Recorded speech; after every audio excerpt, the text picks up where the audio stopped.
Hello guys, hello air signs, hello Gemini, Libra, and Aquarius. Welcome dito sa aking channel, Kapalaran 888. Welcome.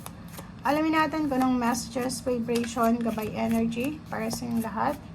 The general reading, so pwede kang makaresonate. Gamitin mo yung intuition sa panonood. Okay, sorry. Okay, air signs, Gemini, Libra, Aquarius.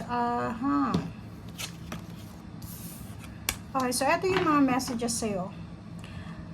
First card natin is ask for help from others. So, if ever may mga kailangan kayo ng tulong or nangangailangan ka ng tulong, assistance, protection from someone, from other people, or kahit sa Panginoon natin, ask for help. Okay? So, wag mong masyadong i-shoulder lahat ng mga problema or lahat ng mga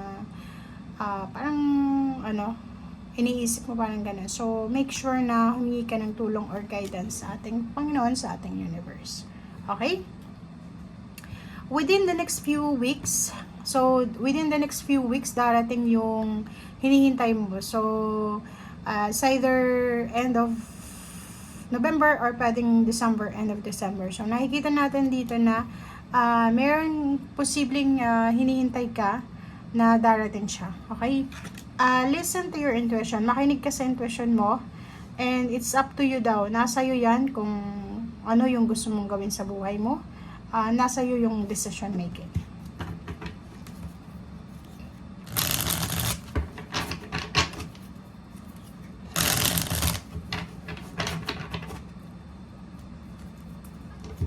Okay. Air signs, Gemini, Libra, Aquarius. Page of Cups. Wow. So, nakikita ko sir dito na makakatanggap ka ng mensahe tungkol sa, like for example, sa kapamilya. Like for example, may kapamilya ka na financially and physically, may health problem siya or may financial problem siya. Posibleng hihingi siya sa'yo ng tulong or it's either ikaw ito. Pwedeng ikaw yung nangangailangan ng tulong financial or emotional and hihingi ka ng tulong sa kapamilya mo. Okay, the Tower. And Page of Wands. So, may mga family problems ka or pwedeng may mga pinagdadaanan ka sa pamilya mo na parang feeling mo bumagsak yung foundation mo, diba? Like, nasira yung plano, nasira yung goals, nasira yung relationship, nasira yung diskarte. Parang ganun yung the Tower eh.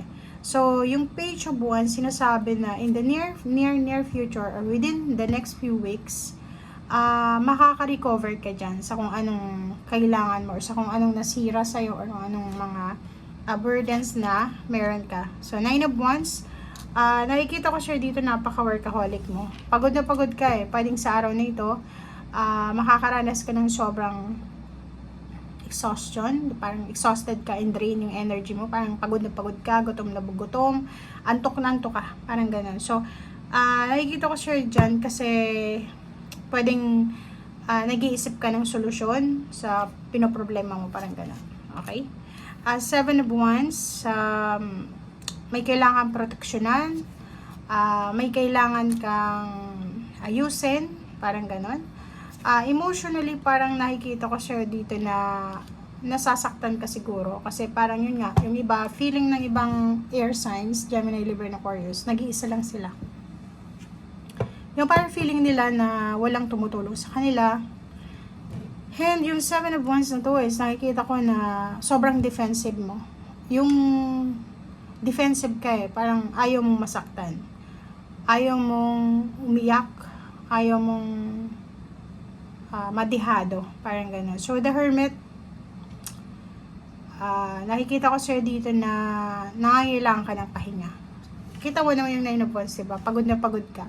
Parang ikaw yung breadwinner, ikaw yung taga-shoulder ng problema ng buong pamilya, ng company, sa trabaho, ikaw yung lahat yung inaasahan.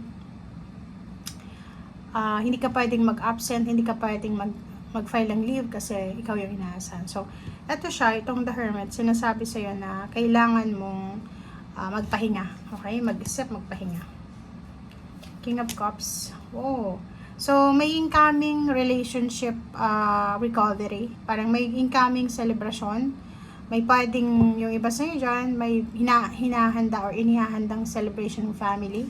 Pwedeng may nagpapatayo ng bahay, may nagpapa-renovate, may nagpaplanong magpakasal, may nagpaplanong magkaroon ng anak, or pwedeng may nagpaplano sa inyong mag-asawa na, or pwedeng maging single ulit kung may asawa na siya. So, 9 of Cups is a celebratory energy. Parang nakikita ko sa'yo dito, oh, 'di ba? So, yun, may pwedeng ikakasal dito. May ikakasal, may magpapakasal.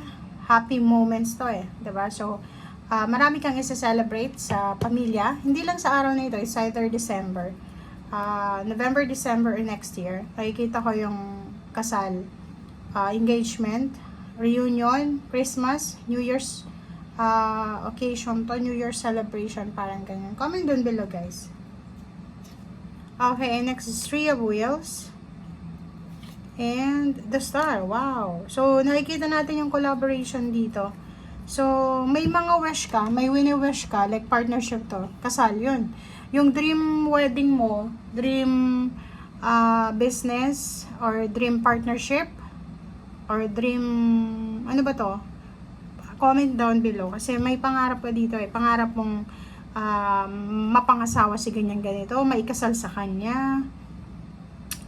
Pangarap niyong magkarelasyon, na magkaroon ng business, magkaroon ng magarbong kasal, or anything. So, comment down below kasi yun yung nakikita natin. And the Empress card, sa ilalim niya is nagsasabi sa'yo na pwedeng may mga wish fulfillment sa mga air signs na gustong mabuntis, gustong gumaling sa sakit, gustong magbago ng kanilang relationship, gustong mag-focus sa pagpapasexy, pagpapaganda, pagpapataba, pagpapapayat, physical health, or pwedeng spiritual. So, comment down below if you're resonated. Okay?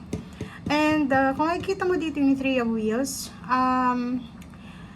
napapaligiran ka, or mapapaligiran ka pa lang ng mga taong pwedeng makatulong sa'yo na matupad mo yung pangarap mo. Like, wini-wish mo na makapunta ng ibang bansa, or wini-wish mo na makapagpatayo ka ng bahay, makabili ka ng bahay. So, nakikita ko na may mga tao sa paligid mo na mga like-minded individuals. Sila yung mga pare-pareho yung mindset nyo, di ba? Yung pareho yung plano nyo.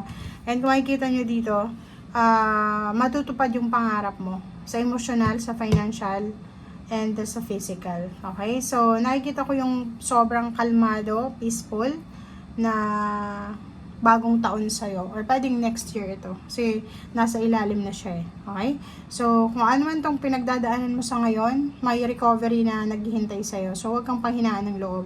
Okay? Kung sa ngayon is feeling mo, nasa 3 of Swords ka, nasa 9 of Wands ka, pagod na pagod ka, isipin mo, nasa Tower ka, iniisipin mo na may recovery dito. Yung plans mo, yung dreams mo, magsasucceed yan, partnership, relationship, emotional happiness, prosperity, and abundance, balance, stability, na andyan na lahat. Okay? Thank you guys. Bye!